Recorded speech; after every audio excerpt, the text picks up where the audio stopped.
ನೋಡಿದ್ರೇನ್ರಿ, ಮದುವೆಕ್ಕಿಂತ ಮುಂಚೆನೇ ನಿಮ್ಮ ಹಣೆ ಕುಂಕುಮ ಇಟ್ಬಿಟ್ಟೆ. ಅದನ್ನೇ ಅಲ್ವಾ ಋಣ ಅನ್ನೋದು. ಯಾವ್ಯಾವುದು ಯಾವಾಗ ಆಗಬೇಕೋ ಅದು ಆಗಲೇಬೇಕು.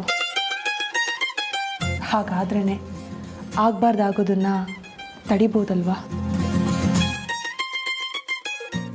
ಏನ್ರಿ ನೀವು ಒಳ್ಳೆ ಸುಡುಕ್ ಪಸಲ್ ಥರ ಮಾತಾಡ್ತಾ ಇದ್ದೀರಲ್ಲ. ಅರ್ಜುನ್, ಕಾಶಿ ಯಾತ್ರೆಗೆ ಪುರೋಹಿತರು ಕರಿತಿದ್ದಾರೆ, ಬಾ, ಹೊತ್ತಾಗುತ್ತೆ. ಹಾಪ ಬಂದೆ. ಅಮೃತ ಅವರೇ, ಏನು ನೀವಿನ್ ಹೊರಡಿ.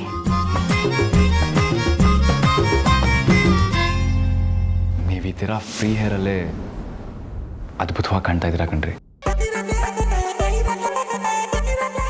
ಅದನ್ನು ಹೇಳಬೇಕು ಅನ್ನಿಸ್ತು, ಅದಕ್ಕೆ ನಿಂತ್ಕೊಂಡೆ. ನನ್ನ ದೃಷ್ಟಿನೇ ಬೀಳೋ ಆಗಿದೆ.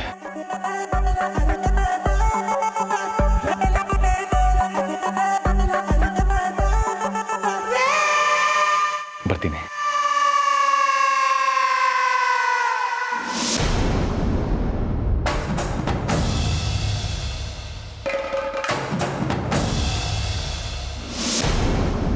ಹೇಗಾದ್ರೂ ಮಾಡಿ ಇವತ್ತು ರಾತ್ರಿ ಆ ನಾಗಿಣಿನ ಸಂಹಾರ ಮಾಡಲೇಬೇಕು.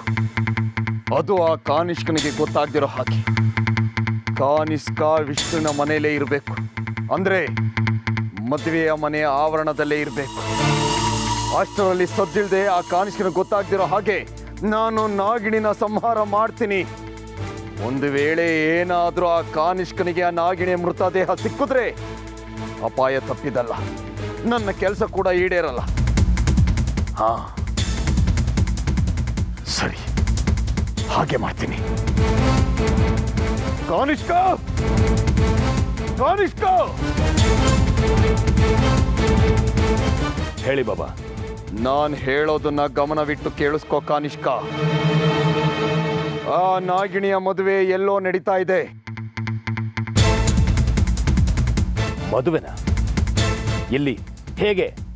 ಅದನ್ನೆಲ್ಲ ಹೇಳ್ತಾ ಕೂರೋದಕ್ಕೆ ಸಮಯ ಇಲ್ಲ ಕಾನಿಷ್ಕ. ಅದೇನಾದ್ರೂ ಇರ್ಲಿ, ಆ ನಾಗಿಣಿ ಇವತ್ತು ರಾತ್ರಿ ದೇವಸ್ಥಾನಕ್ಕೆ ಬರಬೇಕು. ಹೇಗಾದ್ರೂ ಮಾಡಿ ಇವತ್ತು ಅವಳನ್ನ ಸಂಹಾರ ಮಾಡಲೇಬೇಕು.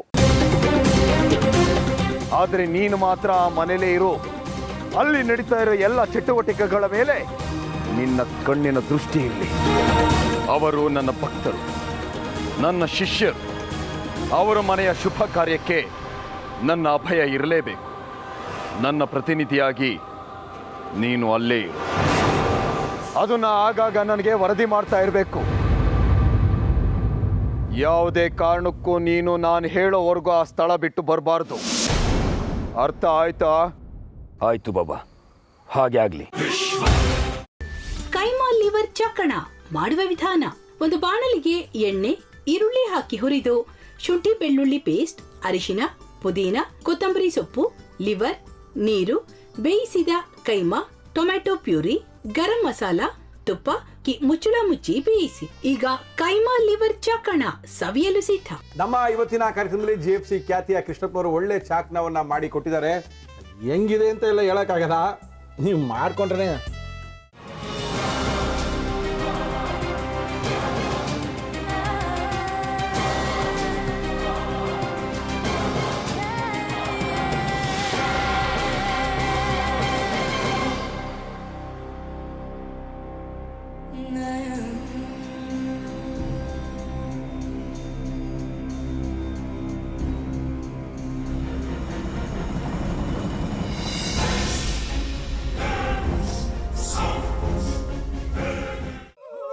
ಎಟ್ಟಿ ತಕೊಳಕ್ ಬಂದವ್ರನ್ನ ಸುಮ್ಮನೆ ಬಿಡಲ್ಲ, ರೂಮ್ ಕರ್ಕೊಂಡೋಗಿ ಸಾಯಿಸ್ಬಿಡ್ತದೆ. ರೂಮಿಗೆ ಕರ್ಕೊಂಡೋಗಿ ಯಾಕೆ ಸಾಯಿಸ್ತಾಳೆ? ಯಾಕಂದ್ರೆ ಅದು ಅವಳು ಪ್ರಿಯಕರನ್ ಸಾಯಿಸಿದ ಜಾಗ, ಅದಕ್ಕೆ ಅಲ್ಲಿಗೆ ಕರ್ಕೊಂಡೋಗಿ ಸಾಯಿಸ್ಬಿಡ್ತದೆ. ಈ ಮನೇಲಿ ದೆವ್ವ ಇದೆ ಅಂತ ಭಾಸ್ಕರ್ ಅವ್ರು ನನ್ಗೆ ಹೇಳೇ ಇಲ್ಲ. ಅವ್ರ ಹಟ್ಟಿಲಿ ವಾಸ ಆಗಿದ್ರ ತಾನೆ ಹೇಳಕ. ಹಟ್ಟಿಲಿ ವಾಸ ಆಗಿರೋರ್ನ ಯಾನು ಮಾಡಲ್ಲ, ಆದ್ರೆ ಹಟ್ಟಿ ತಕೊಳಕ್ ಬಂದವ್ರನ್ನ ಅದು ಸುಮ್ಮನೆ ಬಿಡಲ್ಲ ಬಿಡಲ್ಲ ಬಿಡಲ್ಲ. ಇದನ್ನೆಲ್ಲ ಹೇಳ್ತಿದ್ಯಲ್ಲ, ನೀ ಯಾರು? ನಾನು ಹಟ್ಟಿ ವಾಚ್ಮ್ಯಾನು. ನಾನು ಅರ್ಜೆಂಟಾಗಿ ರಾಮನಗರ ಹೋಗ್ಬೇಕು. ನೀನು ವೆಹಿಕಲ್ ಕಳಿಸ್ತೀಯಾ? ಅಷ್ಟೇ ತಾನೇ? ಎಷ್ಟು ಗಂಟೆಗೆ ಅಂತ ಹೇಳಿ ಕಳಿಸ್ತೀನಿ. ಮೊನ್ನೆ ಯಾರೊಬ್ರನ್ನ ಕಳಿಸಿದ್ಯಲ್ಲ ಅವನೇ ಕಳಿಸು, ಚೆನ್ನಾಗಿ ಓಡಿಸ್ತಾನ ಅವನು. ಮೊನ್ನೆನಾ? ಹಾ, ಶಿವು ಇರಬೇಕು. ಹಾ, ಅವನೇ. ಅಯ್ಯೋ, ಅವ್ನು ನಿನ್ನೆಯಿಂದ ಕೆಲಸಕ್ಕೆ ಬಂದಿಲ್ಲ. ಫೋನ್ ಮಾಡಿದ್ರೆ ರಿಸೀವ್ ಮಾಡ್ತಿಲ್ಲ.